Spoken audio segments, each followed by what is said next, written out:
Hello students, इसके पहले के लेक्चर में हम लोग पढ़ चुके हैं history of development of modern periodic table. तो मॉडर्न पीरियोडिक टेबल की हिस्ट्री, जिसमें डॉबरेनर थे, डमिक, फिर उसके बाद ए विदकान कॉर्टोइस थे, फिर न्यूलैंड अंकल आए और फिर लोथर मेयर और लास्ट अटेम्प्ट था डिमित्री मेंडेलीव का।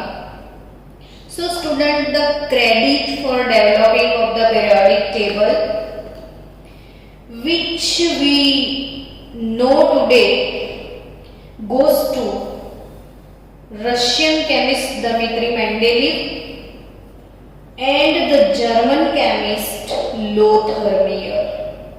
However, Mendeleev was the first to publish the periodic table. So सबसे पहले पब्लिश कर दिया था मेंडेलीव ने, बाकी दोनों का सेम था। सो क्रेडिट दोनों को मिलना चाहिए और मिला भी है। लेकिन मेंडेलीव के जो अटेम्प्ट्स थे उनको हम पढ़ते हैं कि ऐसा बोला गया था कि Mendeleev was very courageous in his work. So Mendeleev was more courageous than Lothar Meyer. और वो कैसे, वो अब आप समझते हैं। चलो, सबसे पहली बात करूं मैं, तो वो जो पीरियोडिक टेबल उन्होंने बनाया था वो अकॉर्डिंग टू एटॉमिक मास था। यानी कि उनके पास उस टाइम 63 एलिमेंट्स थे, आपको पता है ना।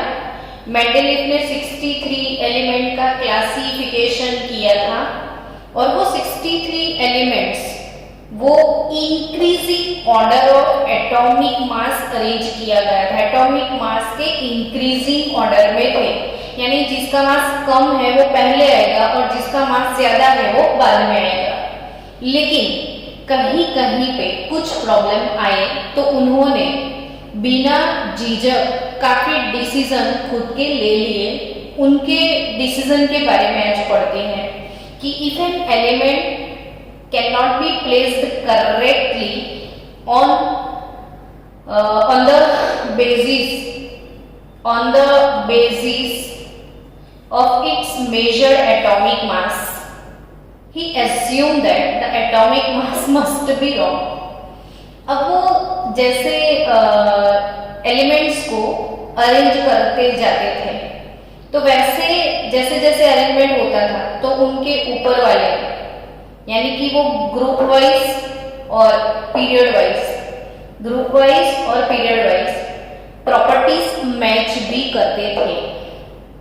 तो जो एटॉमिक मास के हिसाब से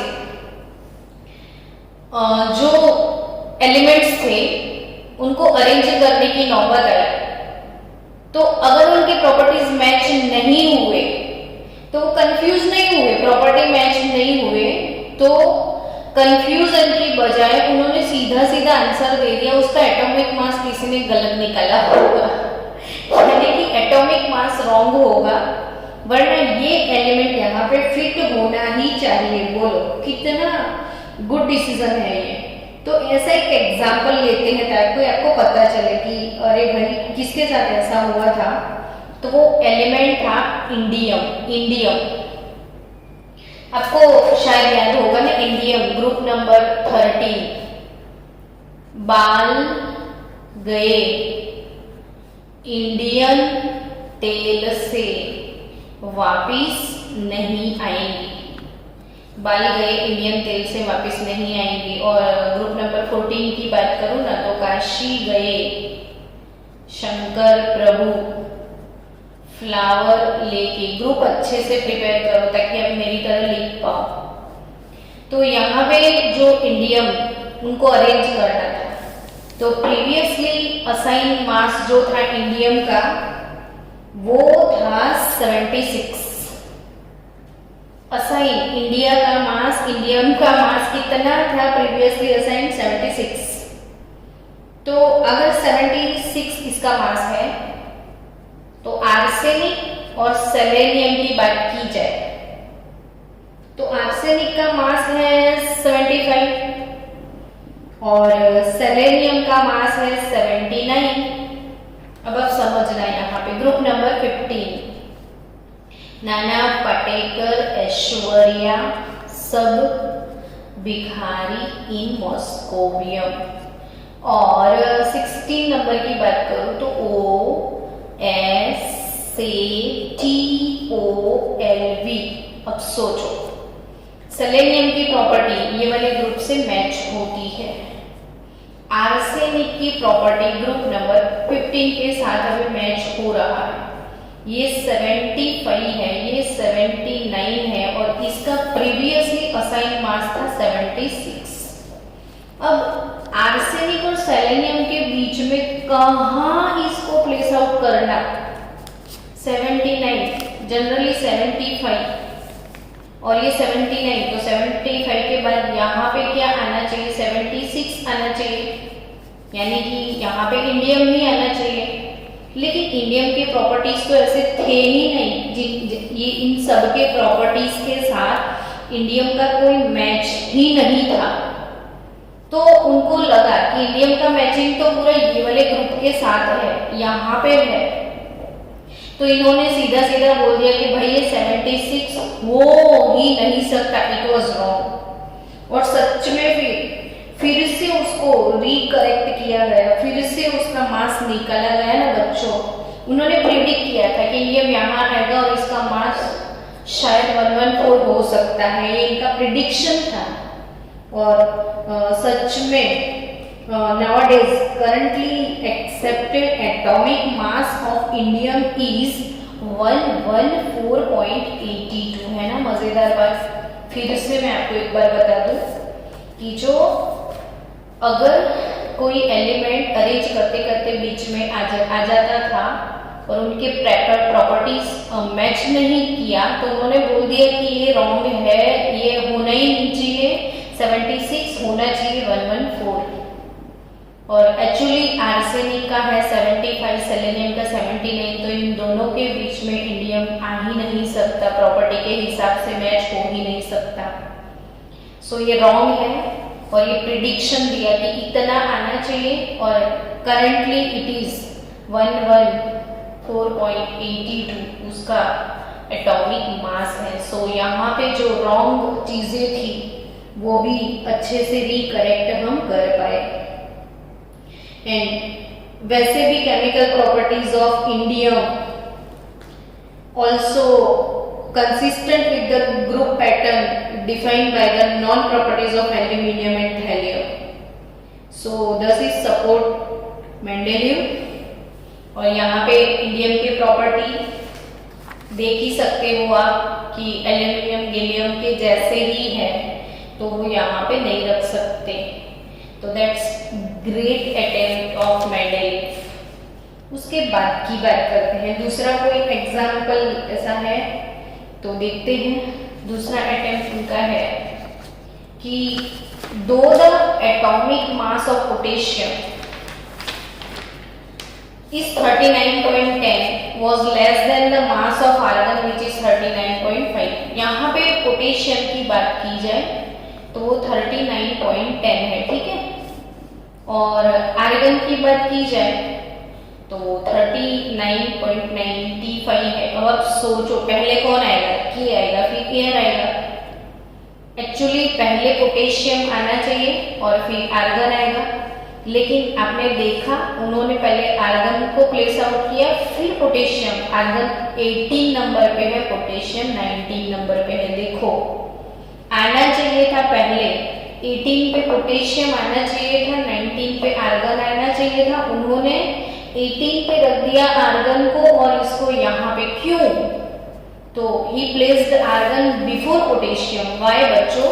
तो argon possessed properties similar to group 0, यानी कि जो नोबल गैसेस है उनके साथ आर्गन की प्रॉपर्टी रिजेंबल करती है और पोटेशियम की सारी प्रॉपर्टी फर्स्ट ग्रुप के साथ रिजेंबल करती है।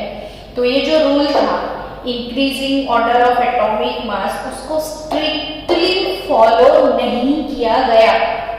स्ट्रिक्टली बिल्कुल फॉलो नहीं किया, उनको लगा कि नहीं आना चाहिए इधर, तो वो नहीं रखा। ऐसा एक दूसरा एग्जाम्पल है, atomic mass of iodine which is less than tellurium. अब यहाँ पे कुछ मैंने ग्रुप लिखा था, देखो कि टेलुरियम ये रहा, OS से T को ये टेलुरियम, और 17 ग्रुप में है फ्लोरीन, क्लोरीन, ब्रोमीन, आयोडीन। आपको पता है ना टेई टेलुरियम आयोडीन, ये 16 में है, ये 17 में है।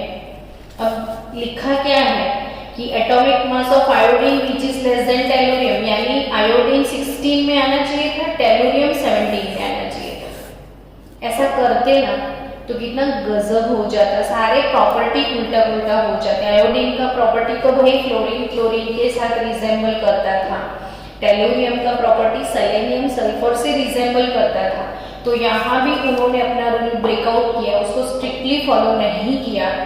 सो iodine which is less than tellurium, तो भी it was placed along with fluorine, chlorine, bromine. So thus the basic concept of Mendeleev uncle was to arrange elements having similar property in the same group. Properties same होनी चाहिए। अगर atomic mass में कुछ आगे पीछे है तो वो स्ट्रिक्टली उन्होंने फॉलो नहीं किया। Third thing which is very very nice attempt of Mendeleev, when they published periodic table, gallium and germanium were not known। तब गैलियम और जर्मेनियम एलिमेंट्स थे ही नहीं, उनके पास तो सिर्फ 63 थे ना, उनमें गैलियम और जर्मेनियम नहीं थे। तो जैसे जैसे अरेंज करते गए ना पीरियोडिक टेबल, तो उन्होंने अरेंज करते करते गैलियम जर्मेनियम यहाँ पे प्लेस खाली रहता था, नीचे कोई मिला नहीं, तो उन्होंने लिटरली एल्यूमिनियम और सिलिकॉन के नीचे गैप छोड़ दिया। बोलो, यहाँ पे इंडियम को प्लेस आउट नहीं किया, यहाँ पे कोई नहीं था, गैप छोड़ दिया कि ओके मे बी फ्यूचर में ऐसे एलिमेंट्स भी होंगे और मिलेंगे। तो ये तो एक बहुत ही इंटरेस्टिंग थिंग है कि जो नहीं थे उनके पास, उनके लिए उन्होंने प्रिडिक्शन दे दिया भाई। तो he had left gaps here, सो यहाँ पे लिख दिया था उन्होंने एक्का एल्यूमिनियम, एक्का यानी नेक्स्ट, और यहाँ पे लिखा था एक्का सिलिकॉन। बच्चों ये एमसीक्यू में पूछते हैं, आपको याद रखना है, Ekka aluminium and Ekka silicon. तो यहाँ पे एक्का एल्यूमिनियम यानी कि आफ्टर एल्यूमिनियम, एक्का सिलिकॉन यानी कि आफ्टर सिलिकॉन। तो यहाँ पे आपको पता है कि भाई उनका assumption था, गैप छोड़ दिया। So scientists were inspired to discover the elements because of this arrangement। सबको इंस्पिरेशन मिला कि नहीं यहाँ इस पे कुछ होना चाहिए, होना चाहिए, होना चाहिए। और पता है ना, nowadays we have Ekka aluminium and we have Ekka silicon. And what is Ekka aluminium? तो बाल गए इंडियन तेल से और काशी जैने, यानी कि एक्का एल्यूमिनियम मतलब कौन? गैलियम। और एक्का सिलिकॉन मतलब कौन? जर्मेनियम। याद रखना पक्के से, ये एमसीक्यू है। एक्का एल्यूमिनियम यानी आफ्टर एल्यूमिनियम, इसीलिए पीरियोडिक टेबल लर्न करने का बहुत सारे क्वेश्चंस यहाँ पे क्रैक हो जाएंगे पीरियोडिक टेबल की हेल्प से। एक्का एल्यूमिनियम यानी गैलियम, आफ्टर एल्यूमिनियम, एक्का यानी नेक्स्ट, आफ्टर। तो एक्का सिलिकॉन यानी जर्मेनियम, और गैलियम और germanium seriously it is discovered by scientist. So यहाँ पे अटेम्प्ट्स ऑफ मेंडेलीव खत्म होते हैं। तो ये भी आप अच्छे से प्रिपेयर कर लेना। इसके बाद का नेक्स्ट लेक्चर होगा